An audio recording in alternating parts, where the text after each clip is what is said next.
देख राम, तेरी अयोध्या आज सूनी हो गई। माता कौशल्या को भरत जी ने हिलाया और कहा, माँ आज तेरे दरवाजे, माँ आज तेरे दरवाजे रघुकुल का दीपक नहीं, तेरे दरवाजे आज रघुकुल कुल दीपक कुलभूषण श्री राम नहीं है, आज तेरे दरवाजे तो वो पापी भरत खड़ा हुआ है। माँ जब सुना कि भरत खड़ा है, सच बताना, अगर आज की कोई साधारण माता होती भरत को धुतकार देती, कह देती निकल जा मेरे दरबार से, तेरे कारण मेरा बेटा राम वनवास गया है। पर नहीं, जब सुना कि भरत आया है, माता कौशल्या ने और तेज भरत को अपने गले से लगा लिया और भरत जी ने कहा, माँ तेरे दरवाजे तेरा पापी भरत खड़ा है, जिसके कारण माँ तेरा बेटा राम बन बन की ठोकर खा रहा है। माँ सुमित्रा की नजर, भरत जी की निगाह सुमित्रा जी पर पड़ी। भरत जी ने माँ सुमित्रा से कहा, माँ तेरा भी अपराधी भरत है, क्योंकि केवल इस भरत के कारण तेरा बेटा भी लक्ष्मण आज बन बन की ठोकर खा रहा है।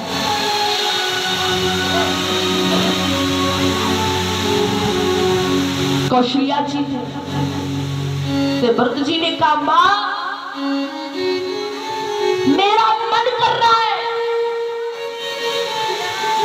कि मैं आत्महत्या कर लूं, मैं मौत को गले लगा लूं।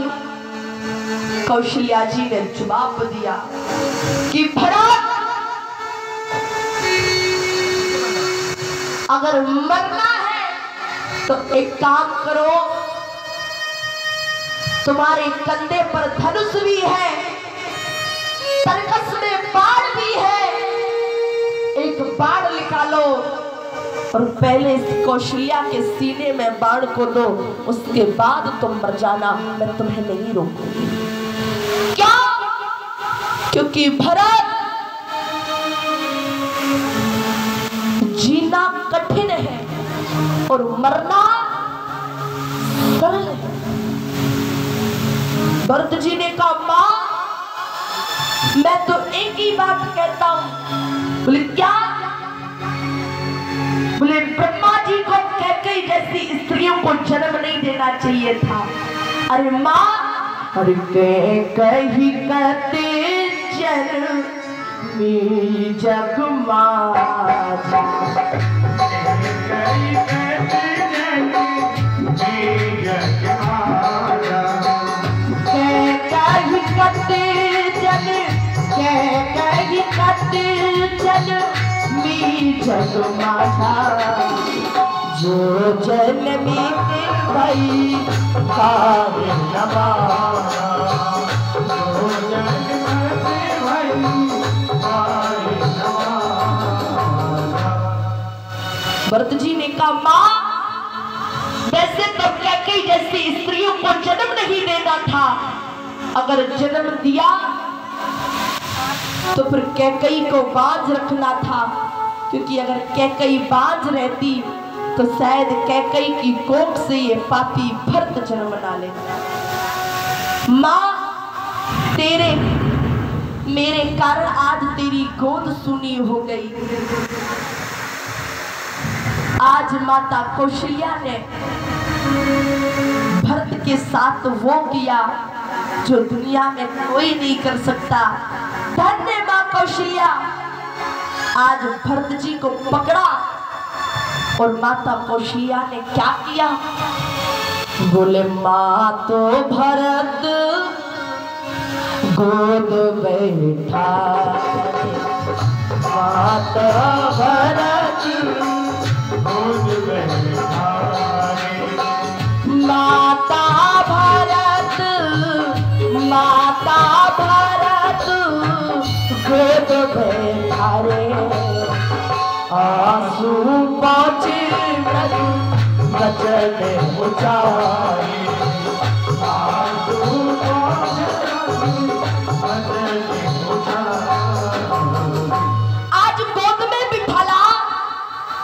और आंसुओं को पहुंचा जब गले से लगाया तो वाल्मीकि रामायण में तो यहाँ तक लिखा है महाराज, जब बूढ़ी माँ कौशल्या ने जब भरत को अपने गले से लगाया तो बुढ़ापे में माता कौशल्या के आंचलों में दूध की धार उमड़ पड़ी महाराज। जब दूध उमड़ आया तो माता कौशल्या ने भरत से कहा कि भरत वो कैकई भी देख ले और वो ब्रह्मा भी देख ले, वो कैकई भी देख ले और वो भरत वो कैकई भी देख ले और वो ब्रह्मा भी देख ले, केवल इन दोनों ने मिलकर के केवल कौशल्या की केवल मांग का सिंदूर केवल खाली किया है। क्या इन दोनों ने मिलकर केवल कौशल्या की मांग सुनी की है, परंतु इन दोनों ने मिलकर के कौशल्या की गोद कभी भी सुनी नहीं कर पाई। बोले क्यों?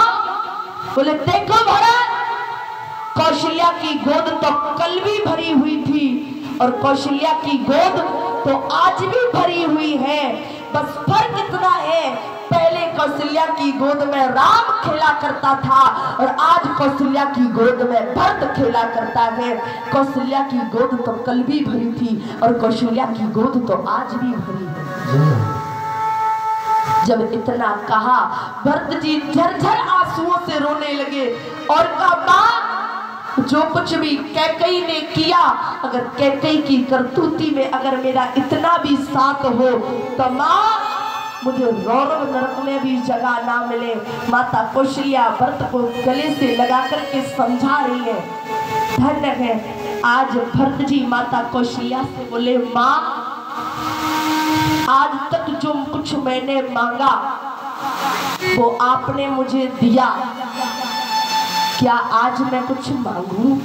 कौशल्या ने कहा भरत मांग करके तो देख, ये तेरी माँ तुझे हर कुछ देने को तैयार है, मांग क्या चाहिए? तो कौशल्या भरत जी से कौशल्या जी ने कहा, भरत जी कहते हैं मैया मुझे धन दौलत नहीं चाहिए। तो माँ जब मैं छोटा था तो तुम मुझे उंगली का इशारा करके बताती थी कि भरत देखो वो तुम्हारे पिता हैं। माँ केवल आज वही तेरा भरत तेरी गोद में बैठा है, माँ केवल एक बार मुझे मेरे पिता का दर्शन करा दो। माँ अरे मात ताते कहाँ, माँ बोले मात ताते कहाँ देव दिखाई,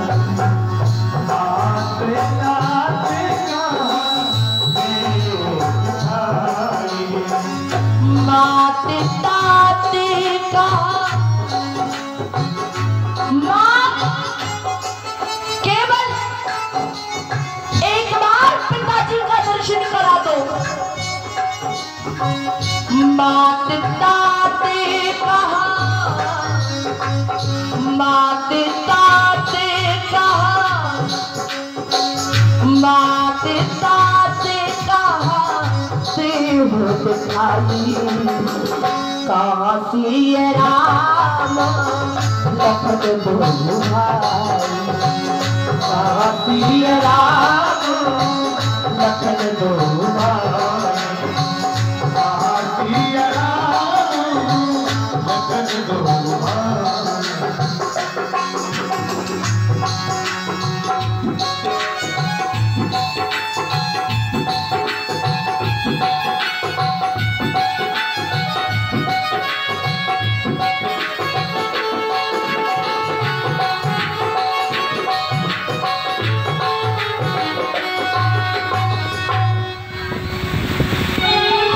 कहा माँ, बोले मात ताते कहा देव दिखाई,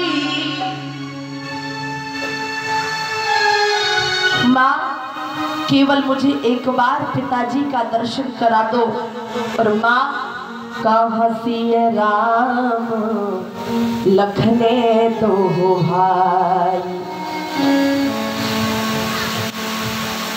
केवल एक बार मुझे भैया राम का दर्शन करा दो, एक बार मुझे पिताजी का दर्शन करा दो। माता कौशल्या ने कहा भरत सबसे पहले चढ़ करके तो तुम अपने पिताजी का दाह क्रिया संस्कार करिए। तो माता कौशल्या के कहने पर भरत जी ने यही विधि दाह क्रिया सबकी विधिवती जायतिया जल्दी। भरत जी ने जाकर के दाह क्रिया संस्कार की।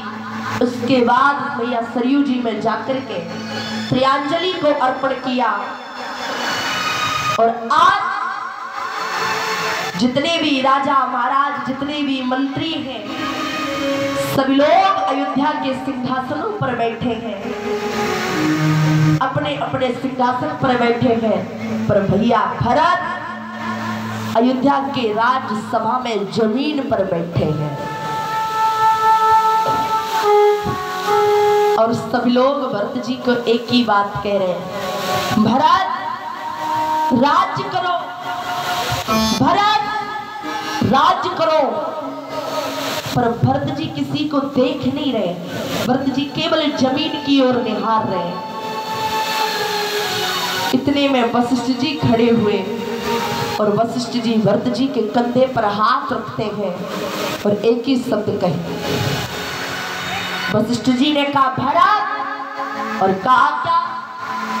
बोले राय राजपद तुम्हें कहूँ दीना, राय राजपद तुम्हें कहूँ दीना, राय राजपद, राय राजपद तुम्हें कहूँ दीना, पिता बचने पुर जय दीना, पिता बचने पुर जय दीना।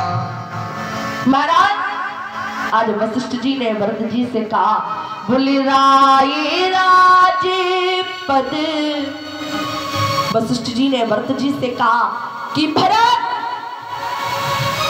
राज सिंहासन पर बैठे, अयोध्या का सिंहासन तुम्हारा इंतजार कर रहा है। बोले क्या? बोले तुम्हारे पिताजी ने तुम्हें अयोध्या का सिंहासन दिया है, राजपद दिया है। अभी तक जो भरत जी बोले नहीं थे आज भरत जी बोल पड़े। धन्य है आज भरत जी ने ब्रह्मा जी के पुत्र वशिष्ठ जी की बोलती बंद कर दी। भरत जी ने कहा गुरुजी आपको झूठ बोलते शर्म नहीं आती? बोले क्या? सच बताना, क्या मेरे पिताजी ने मुझे राजपद दिया था? मुझे मेरे पिताजी ने राजपद नहीं, मुझे सिंहासन तो कैकेयी ने दिया। और बोले गुरुजी दूसरी बात,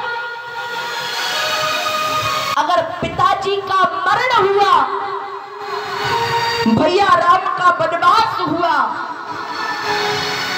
तो केवल आपके कारण। कहा क्या? अगर पिताजी का मरण हुआ, भैया राम का वनवास हुआ, अयोध्या सूनी हुई, तो केवल और केवल आपके कारण। वशिष्ठ जी ने कहा मेरे कारण? बोले कैसे? भरत जी ने कहा सच बताना गुरुजी, आपने राज्य का कैसा शोधन किया? आप तो त्रिकालदर्शी थे, आपको पता था कि राम के भाग में अभी राजयोग नहीं है, राम के भाग में तभी वनवास योग है, तो मना कर देते कि अभी राम को राजा मत बनाओ। दूसरी बात, आप अयोध्या में बड़े थे और कैकेयी ने वरदान मांगा था कि पहले भरत को राजगद्दी दी जाए, उसके बाद राम को वनवास हो। तो गुरुजी आप कह सकते थे कि जिस प्रकार से वरदान मांगे गए हैं उसी प्रकार से दिए जाएंगे। अगर आप एक बार कह देते कि कैकेयी तुमने पहले वरदान में भरत को राज्य मांगा है तो पहले भरत को राजा बनाया जाए, उसके बाद राम को वनवास दिया जाए।